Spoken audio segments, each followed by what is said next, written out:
부동산 시장의 기능을 한번 보겠습니다. 자, 여러분, 우리 시장이 가지는 고유 기능 두 가지가 자원 배분의 기능, 교환의 기능, 이 두 가지는 고유의 기능입니다. 자, 그래서 여러분이 수요와 공급에서 가격이 결정이 되면은 토지는 한정되어 있기 때문에 수요자에게 가격에 따라 배분이 이루어지는 기능을 가지고 있습니다. 또 매도자, 매수자 사이에 뭐가 교환되죠? 부동산과 현금의 교환이 이루어지고, 또 경기 침체 시에는 부동산 평가를 통해서 막교환이 이루어져요. 서울 아파트와 뭐 양평 땅 막교환 뭐 이런 식으로 이루어지기도 합니다. 그리고 또 우리는 매매와 우리가 임대차가 있죠. 그래서 소유에 있어서 우리 매매, 그리고 임대차에서 뭐 전세, 뭐 이런 또 교환이 이루어지는 기능이 있습니다. 자, 그리고 우리가 정보, 매도자, 매수자, 투자자들에게 여러분 공인중개사가 부동산에 관련된 정보를 제공하는 기능을 가지고 있습니다. 자, 우리 처음 불러본 가격을 뭐라고 하죠? 호가라고 해요. 처음 불러본 가격을 호가. 자, 그럼 한번 보시면은, 예? 처음 불러본 가격인데 매도자는 처음에 5억을 불렀어요. 매수자는 처음에 얼마를 불렀다? 3억을 불렀다. 예를 든 겁니다. 그럼 가격의 격차가 너무 크죠. 2억이니까. 그럼 거래가 체결이 이루어지지 않습니다. 이때 공인중개사가 이 매도자, 매수자뿐만 아니라 이 시장에 참여하는 우리가 투자자나 건설업자에게 정보를 제공해요. 그래서 매도자가 제안한 가격은 시간이 경과함에 따라 점점 하락을 할 것이고, 매수자가 제안한 가격은 또 시간이 경과함에 따라 점점 우리는 상승을 해요. 그래서 처음 불러본 가격이 이게 뭐죠? 파괴되면서 수정이 되면서 격차가 점점 줄어들어요. 그러다가 어느 점 이 정도 시간이 흘러가면은 어디서 우리는 4억에서 거래가 체결이 된다. 그래서 매도자가 더 이상 양보할 수 없는 뭐죠? 우리는 하한 가격, 또 매수자가 더 이상 양보할 수 없는 상한 가격이 충돌을 일으켜요. 그래서 4억에서 가격이 형성되는 기능을 가져요. 가격 형성의 기능을 가격 창조로서의 기능이라고 합니다. 자, 그리고 우리는 토지는 용도면에서 비슷하면 대체가 가능하고 또 경쟁이 일어나죠. 지속적인 토지의 대체 경쟁을 통해서 토지의 최고, 최선의 이용, 최유효 이용의 상태로 도달하는 과정에서 부동산의 양이나 질이 우리가 조정되는 기능도 가지고 있습니다. 자, 또 우리 중요한 기능 중에 하나가 우리가 이 경제 활동 주체에 토지를 빌리면 대가를 지불하는 게 지대인데, 이 지대를 지불할 수 있는 능력에 따라 도심에서 거리가 멀어질수록 상업용, 주거용, 공업용의 순으로 토지 이용의 분포가 나타나요. 그래서 지대 지불 능력에 따라 토지 이용에 있어서의 유형, 어떤 용도로 이용하느냐, 유형을 결정하는 기능을 또 가지고 있어요. 이 기능이 최근에 가끔 출제를 합니다. 지문상에 좀 주의하도록 하시고, 자, 부동산 시장의 특성, 우리 작년에도 나오고 재작년도 출제했는데, 자, 부동산 시장의 특성은 여러분이 배우셨던 2주 전에 배우셨던 이 토지의 특성이죠. 이 토지의 특성으로 인해서 일반 상품 시장과 다른 우리가 부동산 시장의 특성이 나타나죠. 자, 여기서 시험에 나오면요, 토지 특성에 연관되다 보니까 내용은 쉽게 출제를 합니다. 당연히 올해 시험도 쉬웠습니다. 그래서 항상 토지 특성 중 우선 토지는 지리적 위치가 고정되어 뭐다? 이동할 수 없죠. 이동할 수 없기 때문에 우리 공간적 작용 범위가 일정한 지역에 한정되는 경향이 있는 무슨 시장? 국지적 또는 지역 시장을 형성한다. 국지적 지역 시장. 여러분, 우리 토지가 속해 있는 지역에 국한된다. 공간적 작용 범위가 일정한 지역에 한정되는 경향이 있는 국지적 시장을 형성돼요. 그러다 보니까 어떻게 돼요? 토지가 위치해 있는 현장에 가서 확인해야 되는 임장 활동화가 강조가 되죠. 자, 그럼 올해 시험에도 여기서 또 출제를 했는데 뭐가 출제했느냐면 우선은 하나를 좀 여러분 배우셔야 되는데 용어를 부동산 시장, 이 시장을 우리 마켓이라고 해요. 자, 부동산 시장인데 예를 들어서 용도, 부동산의 용도에 따라 주거용 부동산 시장, 상업용 부동산 시장, 공업용 부동산 시장으로 어떻게 돼요? 우리는 나누어질 수 있죠. 그럼 이 전체 부동산 시장이 이렇게 용도에 따라 여러 개의 시장으로 나뉘어지는 이런 형상을 우린 전문용어로 뭐라고 하냐면은 시장에 뭐라고 한다? 분화라고 해. 그래서 이렇게 용도에 따라 이 시장에 뭐가 나타난다? 이렇게 분화가 됐어요. 그럼 이러한 시장의 분화로 인해서 이 각각의 시장을 뭐라고 하냐? 여러분, 여기에 마켓이라 하면 이 각각 주거용, 상업용, 공업용 이 각각의 시장을 서브 마켓이라고 해요. 서브 마켓. 예? 요것을 더 한 단계 낮은 시장. 이것을 우리 번역을 하면요. 하위 시장 또는 무슨 시장이냐면 부분 시장이라고 해요. 그래서 무슨 시장이 형성된다? 시장의 분화로 인해서 무슨 시장? 부분 하위 시장이 뭐가 된다? 형성이 된다. 자, 용어 배웠네요. 시장의 분화라는 용어. 부동산 시장이 여러 개 시장으로 나누어지는 형상. 시장의 분화 배우셨고 이 각각의 시장을 뭐라고 한다? 요거에 비해서 서브 마켓, 부분 하위 시장이죠. 자, 그러면 여러분이 자, 부동산 시장을 또 우리는 뭐에 따라서 권리 형태별에 따라 매매 시장, 우리가 전세 시장으로 나눠볼 수 있어요. 그러면 이 전세 시장에서 예를 들어서 그럼 부분 시장이잖아요. 매매 시장, 전세 시장, 부분 시장인데 그럼 부분 시장, 이 전세 시장에서 전세 수요는 많은데 공급은 적어요. 그럼 또 수요와 공급량이 서로 같지 않으면 뭐죠? 불균형. 그래서 전세 시장, 예를 들어서 이제 부분 시장인 전세 시장에서 수요량과 공급량이 같지 않은 시장의 불균형을 초래할 수도 있다. 그 지문을 여러분이 29회 시험에 출제했어요. 어디서 나온 지문이에요? 여기서 나온 지문이죠. 국지적 시장에서. 그걸 29회 시험에 출제를 했습니다. 자, 또 부동성으로 인해서 또 뭐가 나오죠? 우리는 토지 이용에서의 또 여러분이 또 앞에서 배웠죠. 토지 이용에서의 외부성, 외부 효과라고 해요. 자, 외부 효과 배웠죠? 토지는 위치가 고정되어 있는데 그 토지를 둘러싼 외부 환경 조건의 영향을 받아서 토지 가격은 뭐다? 상승할 수도 있고 하락할 수도 있는 외부 효과가 발생합니다. 예, 토지용의 외부성이 나타나죠. 자, 여러분이 살고 있는 동네 인근에 대규모 생태 공원이 조성되면 쾌적성이 높아지면서 그 지역의 주택에 대한 수요는 증가해서 주택 가격이 상승한다. 이것은 여러분 좋은 영향 주죠. 긍정적 또는 플러스 긍정적 외부 효과 뭐 이런 겁니다.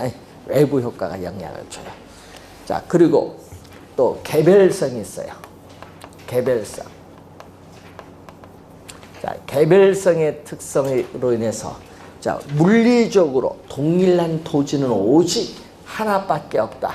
그렇기 때문에 우리는 부동산 상품은 여러분 일반 상품은 표준화가 되어 있어요. 근데 부동산 상품은 뭐죠? 비표준화가 되어 있어요. 그러면 시험 문제 표준화가 어렵거든요. 부동산 상품은 일반 상품과는 달리. 그래서 시험 지문에 우선 이게 또 많이 내죠. 대체 가능성이 많다, 적다. 네? 적죠? 네, 대체 가능성이 상당히 낮아요. 비표준화로 인해서 대체 가능성이 상당히 낮다. 네? 또 비표준하고 개별성이 강하기 때문에 일물일가의 법칙이 적용되지 않습니다.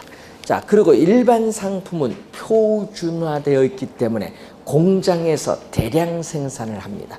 그래서 도매상, 소매상을 거쳐서 최종 소비자에 이르기까지 중간에 유통기구가 체계적으로 조직화되어 있어요. 그런데 문제는 어떻게 돼요? 이 비표준화가 되어 있기 때문에 대량 생산이 안 돼요. 예? 뭐가 돼? 유통기구가 도매상, 소매상 같은 유통기구가 없어요. 그렇기 때문에 시장이 조직적으로 체계화되어 있지 않다. 조직적으로 체계화되어 있지 않아요. 비조직화를 가져와요. 그러다 보니까 부동산 여러분 거래 시에 거래 비용이 많이 들어요. 거래 비용이 많이 들고 또 부동산 상품 가격에 대한 집중적인 통제가 곤란해요. 여러분이 도매상, 소매상을 거쳐서 우리 수요가 급격히 증가하면 보관한 창고에서 공급을 늘려주면 되거든요. 바로 자 여러분 우리 물 하면은 뭐 좋아해요? 생수? 야 진짜 생수 물을 팔 생각을 어떻게 했는지 모르지만 생수 중에 우리나라 시장 점유율 46%가 있어요. 삼다수입니다. 예? 예? 예? 야, 그 제가 살고 있는 예? 그 옛날 동네 바로 옆에 공장이 있어요. 조천읍에 이쪽인데 이 삼다수가 46%인데 지금 생산 중단하고 있어요. 삼다수 지금 중단한 지 한 4, 50일 됐어요. 예? 근데 옛날 같으면 계속 할 텐데 거기 저 공장에서 어떤 분이요 일을 하시면서 이제 부주의로 해서 사망을 한 거예요. 기계로 인해서 사망해서 문제는 그걸 뭐 부주의로 사망한 걸 빨리 뭐 생산 가동을 하면 되는데 예? 생산 가동을 허가를 안 내줘요. 옛날 같으면 그 무슨 허가 받을 것도 아닌데 예? 그런데 문제는 그 생산 중단하니까 삼다수 가격이 뭐야? 수요는 많은데 공급 안 되면 가격이 올라야죠. 안 올라요. 그 가격이지. 왜? 이미 생산한 걸 창고에 뭐 보관을 한 거 있잖아요. 그러니까 어떻게 해? 도매상, 소매 계속 공급을 하는 거야. 그런데 하도 이제 공급하는데 지금 2달 가까이 가니까 지금 재고 물량이 다 바닥에 났어. 그래서 여러분 편의점이나 어디 가면 없어요. 삼다수들이 요즘 홈플러스 할인점 가도 없습니다. 예? 재고가 다 물량이 바닥 났어요. 이제 가동을 해야 되는데 가동을 아직까지 안 해주는 거야. 내가 보니까 웃기는 거예요. 그거 보면은 공무원들이 빨리빨리 그 조사해서 빨리빨리 가동시켜줘야 되는데. 그래서 아까 전에 가격이 변화가 없어요. 근데 부동산은 그렇지 않아요. 예? 재고가 어디 있어? 예? 수요가 증가하면 재고 있다가 바로 공급하는 게 아니잖아요. 공급하는데 시간이 오래 걸려요. 그러니까 가격은 뭐 한다? 폭등하지. 그 부동산 상품은 가격 통제가 어려워요. 일반 상품과는 달리. 그래서 뭐도 발생해? 그러면 투기도 발생도 하죠. 시장이 뭐가 조직적으로 체계화되어 있지 않다 보니까. 또 이러한 개별성으로 인해서 여러분 또 뭐가 되냐 하면요. 부동산 거래 내용의 사실을 공개하기를 꺼려요. 거래에 뭐가 있다? 비공개성이 있어요. 비공개성. 뭐죠? 은밀성이 있습니다. 이런 부동산으로부터 벌어들이는 소득은 불로소득이라는 부정적 인식도 강해요. 부정적 인식도 강하고요. 또 자금 출처에 대한 세무당국의 조사 이런 것도 있다 보니까 거래 내용 사실을 공개하기를 꺼려합니다. 자, 여러분 우리나라에서 여기에 보면요 웃기는 게 많거든요. 앞으로 이제 여러분 다운 계약서 쓰시죠. 우리가 보통 중개업소 하면 다운 계약서, 업계약서 쓰신 분도 있고 다운 계약서 쓰신 분도 있는데 그거 일반 국민 처벌하면 안 돼요. 왠지 아세요? 장관 자기들은 하는데 왜 일반 국민들 처벌하고 장관은 처벌 안 해? 맞잖아요. 이거 보세요. 대법관도 하던데. 법관이 그렇게 하니까 우리나라에 썩었지. 그 대법관 그거 인정하면 안 되지. 법관인데. 그것도 대법관인데. 왜 다운계약서 쓰는 거, 그럼 그거 불법이야, 합법이야? 불법이죠. 불법은 하면 안 되지. 그럼 여러분 불법하게 처벌할 수 있어? 대법관도 처벌 안 하는데? 맞잖아요. 못하지. 그럼 주장하면 돼. 대법관도 처벌 안 받았습니다. 우리 무죄입니다. 주장하면 돼요. 그러니까 이게 웃기는 사회라니까요. 그러니까 돈이 없으면 뭐다? 백이 없으면 처벌받고, 백이 있으면 처벌 안 받는 거예요. 그 잘못된 사회지. 그 아까 얘기했잖아요. 뭐 분양권 불법 점유에 단속하고 뭐 벌금이 3배? 전매한 사람 왜 처벌 안 해요? 장관도 처벌 안 하잖아. 그러니까 이게 잘못된 거예요. 뭐든지 위에서부터 처벌해야 밑에도 뭐야 처벌할 근거가 있지. 그러니까 우리나라 잘못됐어요. 그 부동산 어떻게 돼요? 걸리면은 어떻게 돼요? 운 나쁘게 걸렸다 이거지. 그래서 여러분 절대 주변 사람들에게 얘기하면 안 돼요. 네, 주변 사람이 신고해요.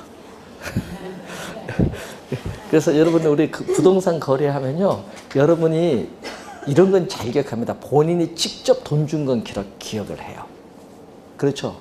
그런데 국세청에서는요, 여러분 한 7, 8년 지나면 여러분에게 이 그때 거래 신고 가격과 거래 가격을 봤는데 가격 차이가 있다. 좀 의심스럽다. 7, 8년 지나서 바로 전화합니다. 바로 전화 안 합니다. 7, 8년 지나서 전화해서 묻습니다. 몇 년도 거래하셨는데 얼마에 거래하셨습니까? 물으면 여러분 무의식적으로 나옵니다. 돈 준 거 얼마 딱 나옵니다. 예? 출두하십시오. 서류 갖고 바로 나옵니다. 서류 갖고 출두 나옵니다. 예? 걸릴 거예요. 뭐 양도소득세 탈루 바로 걸린 겁니다. 10년이잖아요. 제척기간이. 그러니까 여러분 10년 동안 조용히 있어야 돼. 10년 동안 서로 잘 보관하시고. 그러니까 이제 그런 게 있어요, 이게. 그래서 항상 이제 거래 내용에 문제가 있는 거예요. 요즘에는 어떻게 돼요? 자금 조달 계획서도 쓰라고 하거든요. 여러분 보고. 그러면 그거 왜 그러냐? 뭐 증여, 상속 요거 탈루를 이제 확인하기 위해서 그렇습니다. 가격이 너무 비싸다 보니까. 자, 그래서 시험 문제 나오면은 개별성은 요 3가지 중에서 요 2개가 좀 시험 지문에 좀 자주 출제를 해요. 작년에도 여기서 또 출제를 했습니다. 지문. 자, 우선 또 일반 상품과는 달리 또 가격이 뭐죠? 비쌉니다. 자, 가격이 비싸죠. 고가의 상품이에요. 그러다 보니까 어떻게 돼요? 높은 가격을 지불할 수 있는 능력을 가진 사람만이 부동산 시장에 참여할 수밖에 없어요. 그러니까 다수가 참여하는 것이 아니라 뭐죠? 소수예요. 소수. 그러니까 소수의 구매자와 판매자가 참전. 다수가 아니다. 그러니까 부동산 시장에 진입하는 수요자와 공급자의 수가 상대적으로 가격이 비싸니까 제한을 많이 받아요. 그래서 부동산 시장을 또 불안전하게 만드는 요인, 불안전 경쟁 시장이 되게 하는 요인이 됩니다. 가격이 비싸다 보니까. 그래서 아까도 얘기했지만요, 가격이 비싸니까 어떻게 돼? 상속세, 증여세 뭐 이런 거 탈루 뭐 할 수도 있고 한다 보니까 어떻게 돼요? 본인이 저축한 금액에서 나는 정기예금 여기서 자금 얼마 조달하겠다. 그리고 전세 자금에서 얼마 조달하겠다. 그리고 은행 융자 얼마 받았다. 그래서 이렇게 자금 조달 계획서 세. 자금 조달 계획서 보면 자기 자본이 있거든요. 그 다음에 뭐 있어요? 차입금이 있거든요. 조달하고 그럼 부모도 증여받으면 증여도 적어야 돼. 왜? 증여세 이런 걸 내야 되니까. 예? 그런 걸 이제 봐야겠죠. 그래서 여러분도 어떻게 돼요? 예? 부부가 청약 통장 다 했어요. 우리 확률을 높게 해서 둘 다 신청하자. 신청을 했어요. 부부가 신청했는데 와이프 되신 분이 당첨됐어. 아파트. 당첨되면은 이분은 어떻게 돼요? 돈을 계약금 내고 중도금, 잔금 이렇게 내잖아요. 내는데 문제는 어떻게 돼요? 가정주부인데 돈을 벌지를 못했어. 그런데 남편으로부터 돈을 어떻게 돼요? 받아서 어떻게 돼요? 돈을 충당했어. 뭘 내야 돼? 증여세 내야 돼. 예? 걸려 이제 다. 예? 여러분 부부 사이 안 돼. 다 증여세 내야 돼요. 예? 예? 그러니까 웃기는 거죠. 예? 그러니까 그때는 분양을 받아서 일정 기간 지나서 뭐를 하면 돼? 공동명의로 바꾸면 돼. 예? 서류 한 7, 8개 갖춰서 공동명의로 바꿔보시면 분양받았어. 예? 그럼 나중에 팔 때 양도소득세도 적게 내고 또 뭐야? 자금 조달에 있어서 요것도 어떻게 돼? 세금도 적게 내는 게 증여 이런 것도. 예? 그러니까 그런 것도 이제 여러분이 처음 배운 것부터 분양받으면요 공동명의 할 수 있어요. 서류 갖춰서. 자, 그래서 이런 거 있어요. 가격이 비싸다 보니까 하여튼 자금 조달이 중요해. 금융기관으로부터 자금 조달의 가능성, 자금 조달의 가능성을 전문용어로 자금의 유용성이라고 하는데, 이 자금의 유용성과 깊은 관련을 가지고 있어요. 깊은 관련인데 요거는 뭐와 관련 있죠? 우리 은행의 뭐죠? 대출금리. 우리 금리라고 하는 건 다 대출금리입니다. 자, 여러분 우리 공부해서 배우는 지금 금리는 다 무슨 금리? 대출금리. 대출금에 대한 대출 이자의 비율, 대출금리를 얘기합니다. 금리. 금리의 영향을 많이 받는다. 자, 우선은 가격이 비싸니까 그래요. 또 가격이 비싸니까 또 어떻게 돼요? 매수자는 높은 가격을 지불해야 되니까 어떻게 돼요? 부동산을 구매하는 자금 모으는데 시간이 오래 걸려요.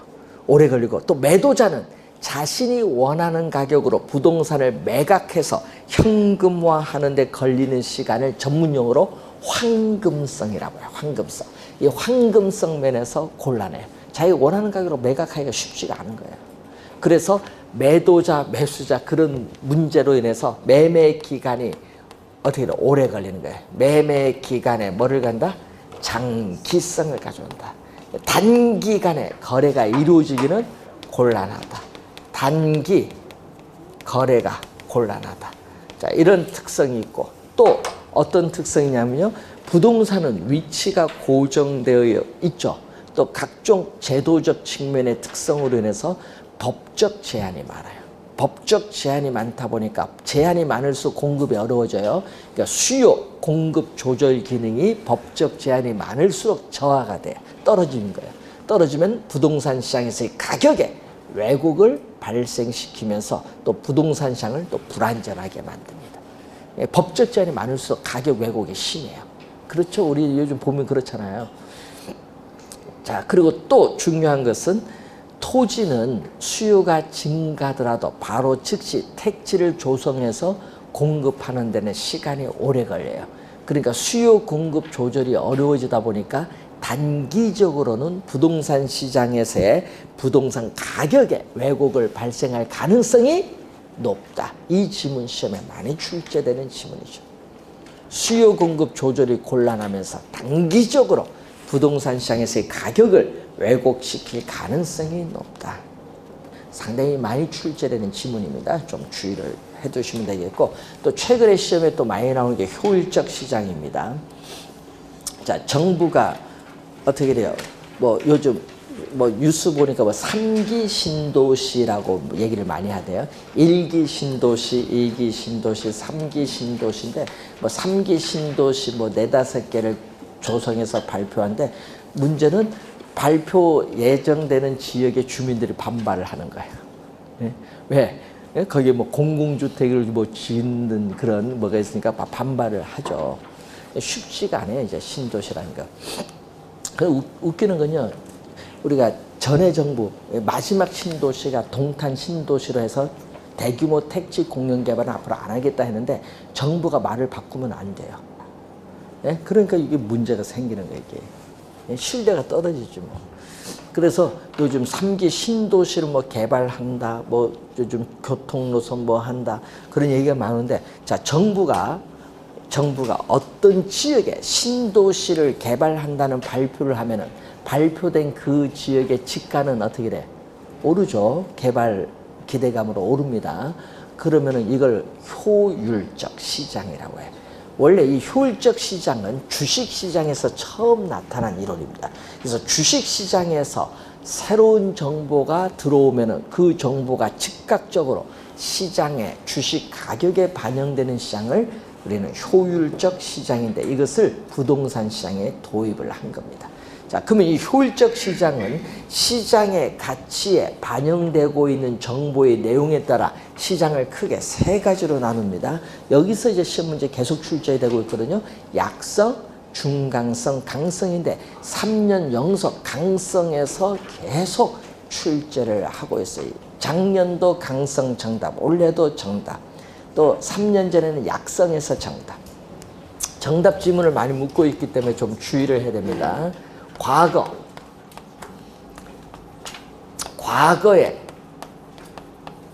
과거의 추세적인 정보. 자, 과거의 추세적인 정보, 과거의 정보, 과거 이미 발표된 정보, 과거의 추세적인 정보가 현재 시장 가치에 반영되는 시장을 우리 뭐라고 하냐면은 약성 효율적 시장이라고. 약성. 자, 그럼 약성 효율적 시장은 과거의 추세적인 정보만 반영되어 있기 때문에 현재 정보와 미래의 정보를 획득을 하기 위한 정보 비용이 발생을 합니다. 자, 여러분이 증권회사에 가서 A라는 회사 오늘 주식 가격이 어떻습니까? 물으면은 어떻게 돼요? 주식 가격 오늘 얼마인데 앞으로 어떻게 될 것인가 물으면은 분석된 자료를 보여줘. 과거 2개월부터 오늘까지 주가의 흐름을 보면서 앞으로 미래 주가가 어떻게 될 건가 예측한 걸 이제 얘기를 해줘요. 이런 분석이 기술적 분석이야. 과거의 정보를 가지고 분석하는 거. 그런 분석이 무슨 분석? 기술적 분석. 그래서 약성 효율적 시장에 투자자들은 모두 기술적 분석을 하고 있다고 가정을 합니다. 그래서 기술적 분석을 통해서 나타난 여러 가지 기술적 지표를 가지고 약성 효율적 시장의 투자자들이 투자하더라도 초과 이윤은 획득할 수 없다. 자, 이 지문을 우리는 초과이는 획득할 수 없죠. 초과이를 얻을 수 있다. 이거 27회 시험 정답 지문이에요. 27회 시험에서. 초과이윤을 얻을 수 없습니다. 자, 초과이윤은 뭐예요? 총수입. 자, 총수입이 총 비용보다 뭐 한다? 크면은 이때는 뭐가 발생하죠? 초과 이윤이 발생하고 총수입과 총비용이 서로 같다. 이때는 초과 이윤도 없고 손실도 없는 상태. 이때를 뭐죠? 정상 이윤. 초과 이윤도 없고 손실도 없다. 그래서 기술적 분석을 통해서는 초과 이윤은 얻을 수 없지만 초과 이윤도 없고 손실도 없는 정상 이윤은 뭐다? 획득이 뭐다? 가능하다. 자, 여기 지문에서 하여튼 여러분 요 지문이 많이 출제하거든요. 좀 초과이윤을 얻을 수 없습니다. 뭐를 통해서는? 기술적 분석을 통해서는. 그런데 뭐를 통해서는? 우수한 정보. 어떤 정보? 여러분 약성 효율적 시장에서의 우수한 정보는 어떤 정보가 우수한 정보? 약성은 과거의 정보만 반영됐기 때문에 현재 공개되는 정보와 미래의 정보는 우수한 정보야.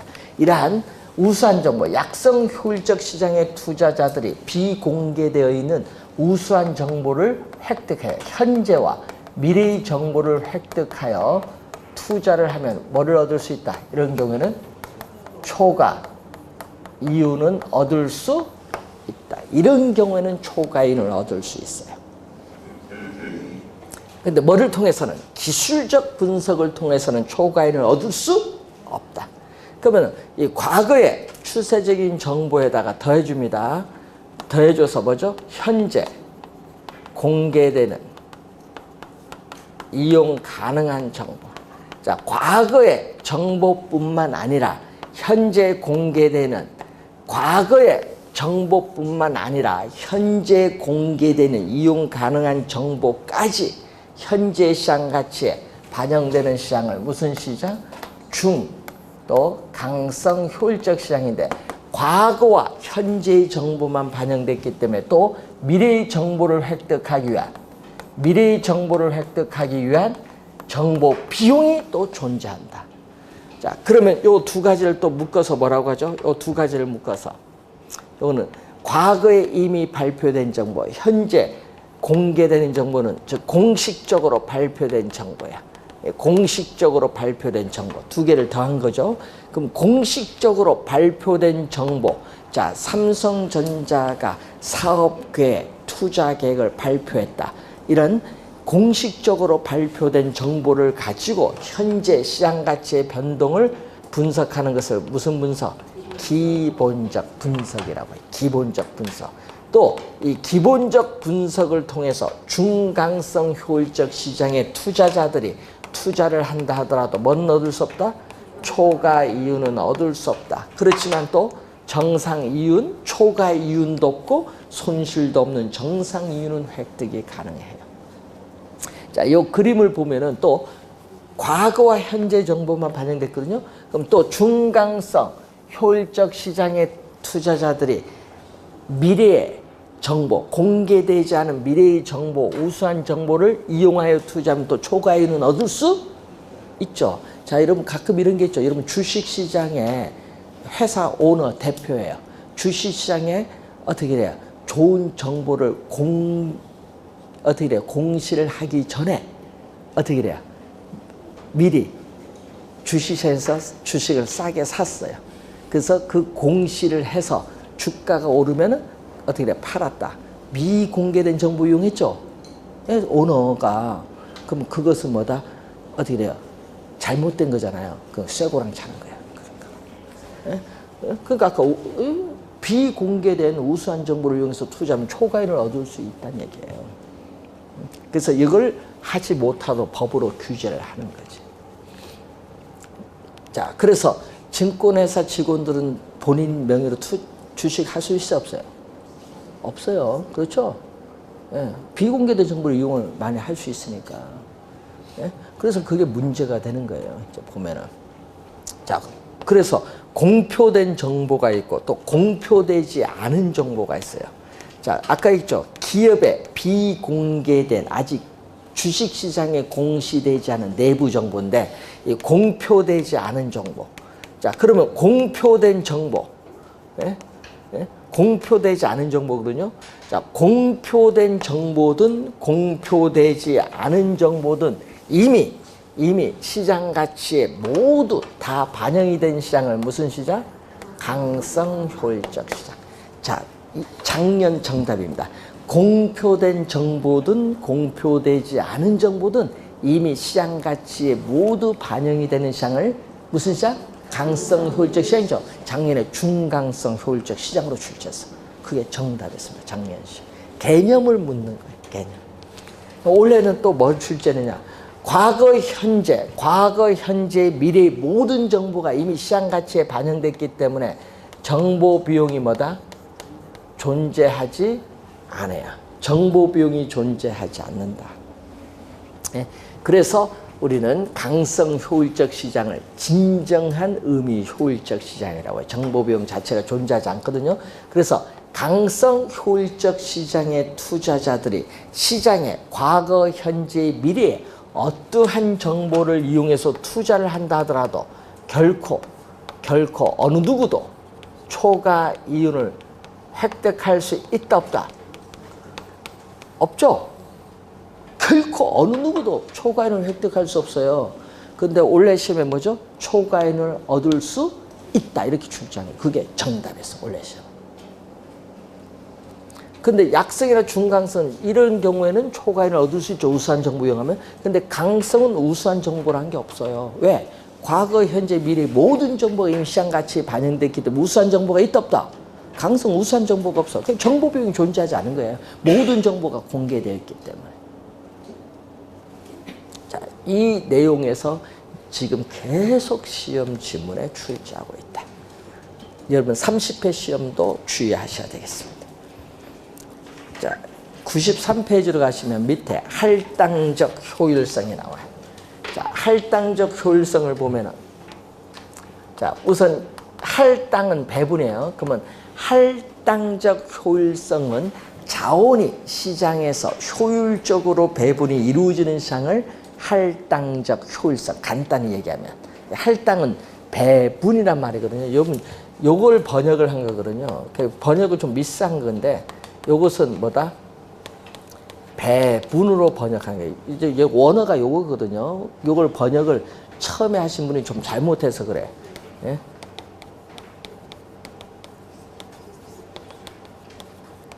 디스트리뷰션은 여기 분배야. 몫을 나누는 분배가 디스트리뷰션. 여기 할당이야. 번역 미스야. 예? 예? 그러니까 이분이 어떻게 번역을 잘못한 거지 처음에. 그래서 요 단어도 배분이라는 거예요. 자원이 그래서 효율적으로 뭐 자원은 배분이고 목 소득은 뭐다? 분배야. 예? 몫을 나누는 거니까. 그래서 용어를 잘 써야 돼요. 그래서 우리는 이 부동산 시장에서 매수자, 부동산을 샀어요. 매수자가 부동산으로부터 얻을 수 있는 뭐죠? 임대료 수익률. 임대료 수익률. 자, 그리고 자본시장에서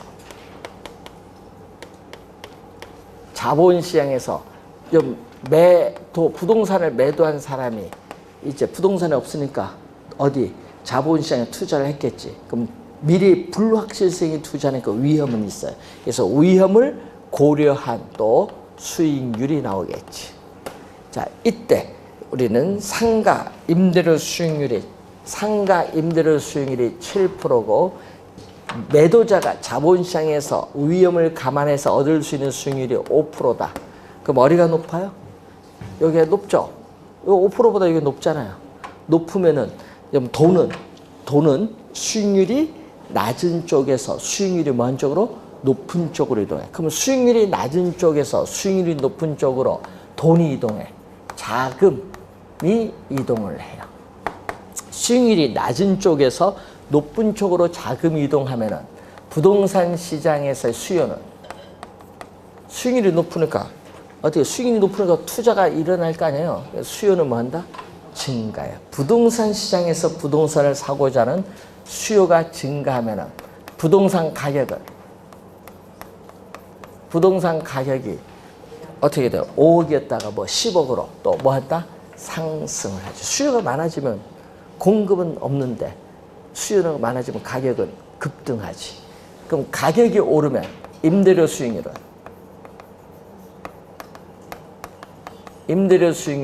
분모는 수익률을 물을 때는 분모는 투자 금액. 여러분 부동산 가격이 바로 투자 금액입니다.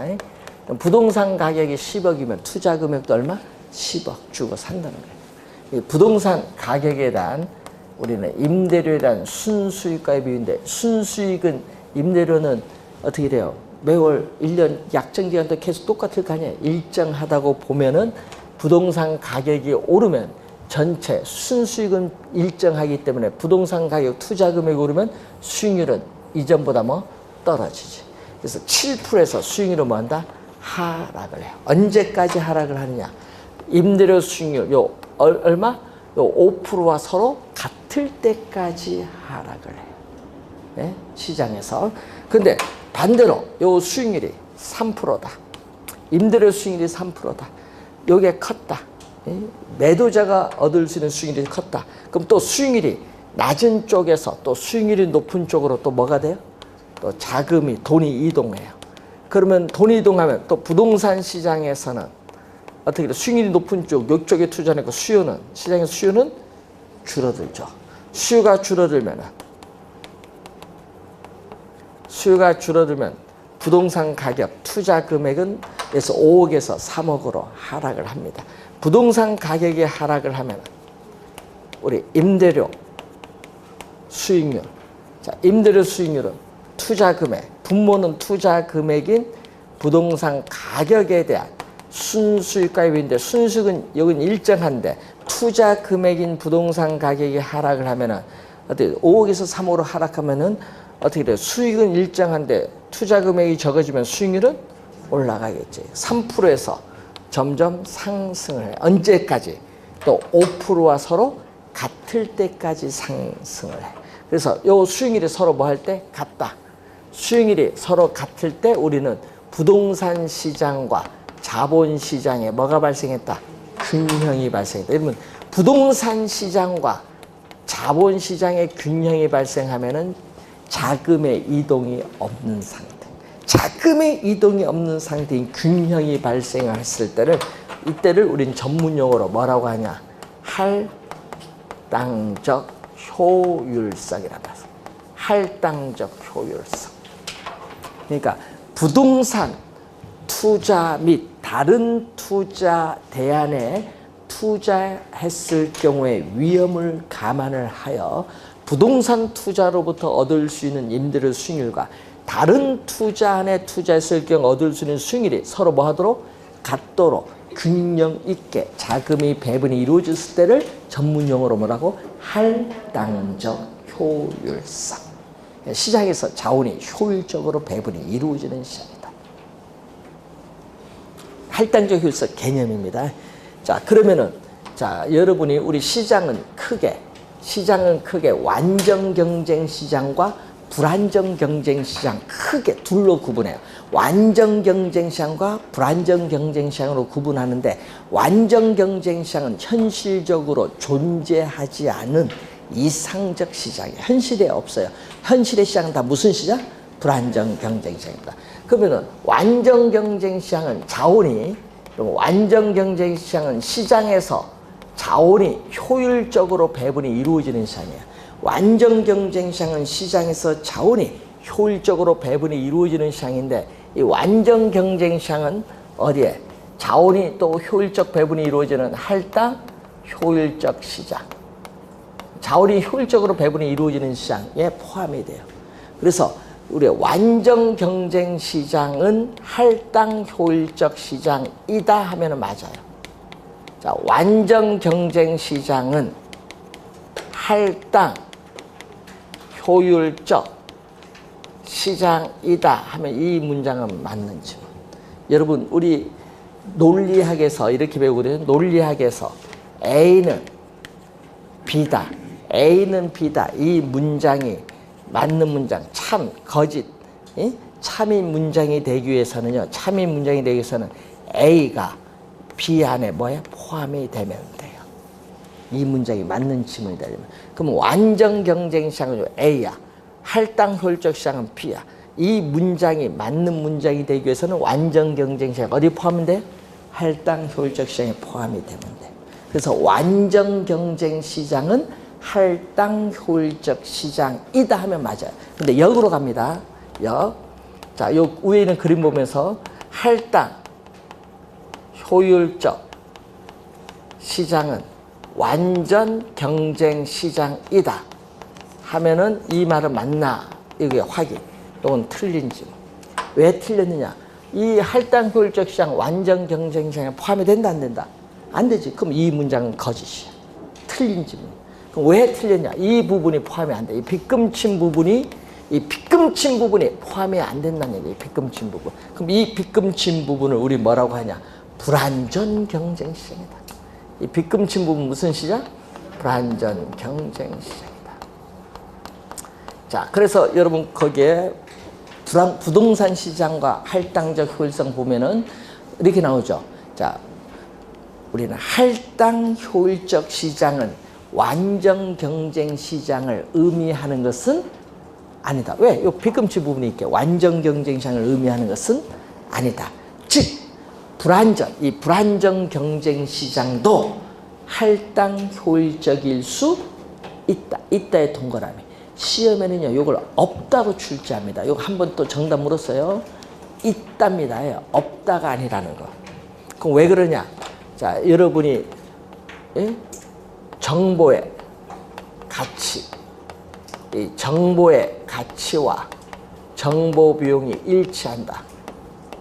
정보의 가치와 정보 비용이 일치한다. 일치하면요, 초과 이윤이 없어요. 초과 이윤이 없는 이 시장을 우리 뭐라고 한다? 할당 효율적 시장이다. 초과 이윤이 있으면요, 할당 효율적 시장이 될 수 없고, 초과 이윤이 없어야 할당 효율적 시장입니다. 그래서 불안정 경쟁 시장도 정보의 가치와 정보 비용이 일치하면 초과 이윤이 존재하지 않기 때문에 할당 효율적 시장이 될 수 있다. 또는 어떻게 돼요? 여러분이 우수한 정보, 여기 우수한 정보 아까 나왔는데, 우수한 정보를 이용해서 초과 이윤을 1억을 얻었어요. 자, 우수한 정보를 이용해서 투자를 했더니 초과 이윤이 1억을 얻었어요. 그런데 문제는 그 초과 이윤을 획득하는 데 드는 우수한 정보죠. 초과 이윤을 획득하는 데 드는, 즉 우수한 정보를 획득하는 데 드는 비용도 1억 들었어요. 비용 1억 들었는데 또 이윤도 1억 얻었어요. 그럼 서로 쌤 같죠?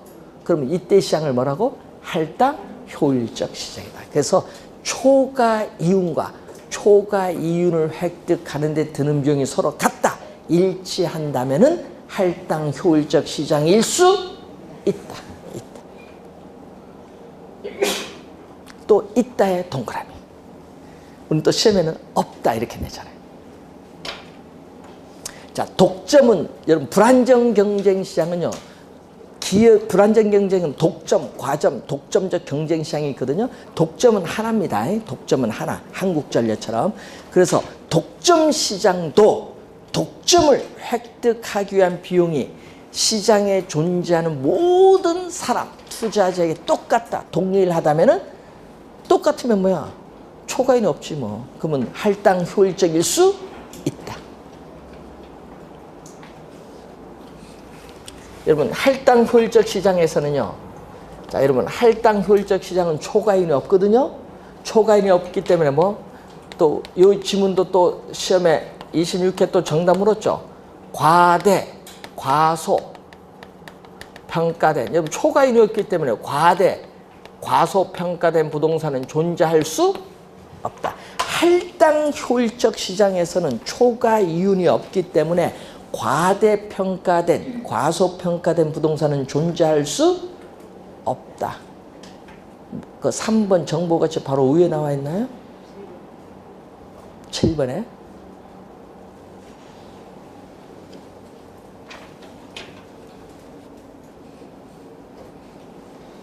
자, 몇 가지 중요한 개념인데 하여튼 시험에 제일 많이 나오는 지문을 지금 설명한 겁니다. 그래서 올해 시험에 여러분이 95페이지에 그 계산 문제, 정보가치 계산하는 문제 원래 출제를 했어요. 29회 시험에. 근데 29회 시험에 출제한 그 문제가요. 29회 시험 원래 정보가치 계산 문제 출제를 했거든요. 그걸 우리 10월달 마지막 우리 강의 때 풀었어요.